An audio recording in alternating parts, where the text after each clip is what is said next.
Alright, tu as sûrement des problèmes de concentration. Le truc, c'est que tu n'es pas seul. Nous sommes nombreux.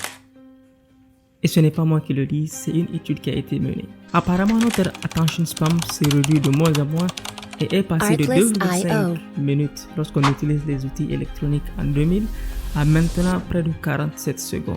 Donc, c'est la raison pour laquelle tu n'arrives pas à te concentrer pour lire. Cela veut dire qu'on doit abandonner et ne rien faire. Nope, je ne pense pas du tout.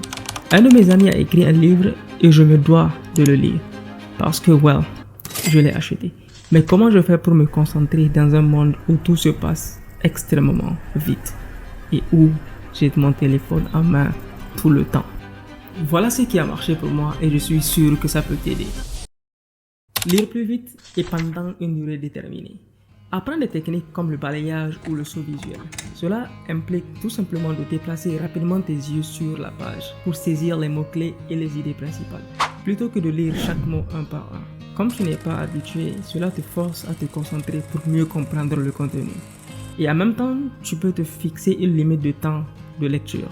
Par exemple, lis pendant 10 à 15 minutes sans interruption chaque jour ou chaque 2 jours, cela dépend de ton emploi. Si cela crée un sentiment d'urgence, ça va augmenter ta concentration. En deuxième point, organise un groupe de lecture avec tes amis ou rejoins un qui existe déjà. Discuter de vos sujets de lecture peut être extrêmement stimulant et en même temps ça peut motiver les uns et les autres.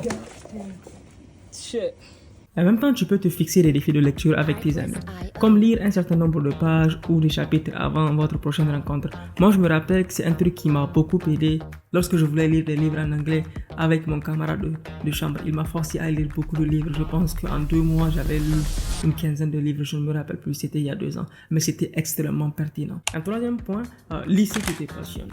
Quand tu es passionné par le sujet, il est beaucoup plus facile en fait de rester concentré. Et en même temps, ne te limite pas à un seul genre. La variété peut maintenir ton intérêt et te motiver à lire un peu plus. Par exemple, moi présentement, je suis en train de lire 2 livres en même temps.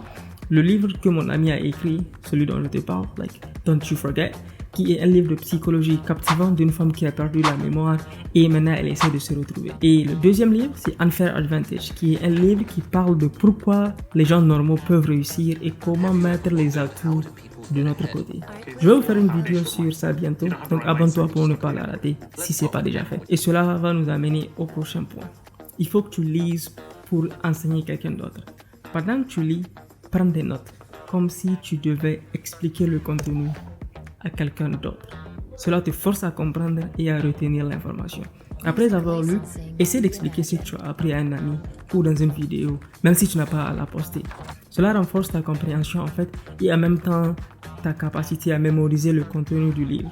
Et c'est l'une des raisons en fait principales pour laquelle je vais toujours partager des livres que je trouve intéressants sur cette page, spécifiquement ceux qui peuvent t'aider toi. Donc c'est la raison pour laquelle je te demande quels sont tes intérêts. Peut-être tu peux me dire ça dans les commentaires. Et comme ça, lorsque je lis un truc, je fais le résumé, je fais la vidéo et aussi je produis un document. Et au fait, je viens de créer un compte Instagram au cas où tu voudrais rentrer en contact pour un peu plus discuter en privé. Pour le bonus point, c'est une astuce qui vient de Andrew Huberman pour rester concentré en général.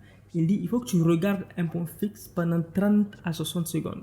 Ça peut être l'horizon, ça peut être ton ordinateur, ça peut être un objet dans ta chambre. Cela aide à recentrer ton attention avant de commencer une activité principale. Et c'est tout pour la vidéo. J'espère te voir la semaine prochaine. Ciao.